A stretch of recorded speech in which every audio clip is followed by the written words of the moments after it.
E abbiamo assicurato anche l'ultimo componente alla giustizia. Con il fermo di un 46enne rumeno si chiude così il cerchio sull'onda di rapine che aveva interessato alcune sale slot a nord-est l'estate scorsa, in particolare il doppio assalto avvenuto nella notte tra il 27 e il 28 luglio ai danni di due locali, il Las Vegas di Silea nel Trevigiano e l'Admiral di Remanzacco in provincia di Udine, episodi violenti che avevano sconvolto personale e clienti. Sicuramente le modalità con cui hanno messo in pratica le due rapine sono modalità abbastanza virulente e abbastanza violente. Hanno utilizzato forconi, mazze, pale e anche con un'intenzione di acquisire pervicacemente il loro scopo, quello di appunto rubare i soldi. 3 componenti del comando erano stati individuati già pochi giorni dopo a seguito di un fermo ad Aurisina vicino a Trieste mentre stavano tentando di raggiungere la Croazia. Durante il controllo i carabinieri avevano rinvenuto nell'auto utilizzata dal gruppo 4.000 euro in contanti, indumenti corrispondenti a quelli immortalati dai sistemi di videosorveglianza durante le rapine e numerosi telefoni cellulari.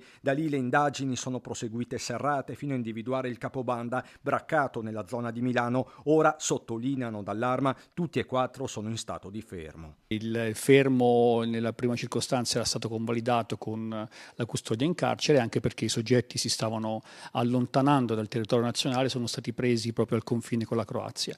E il quarto soggetto, che è stato arrestato la settimana scorsa, è attualmente in carcere in attesa di interrogatorio.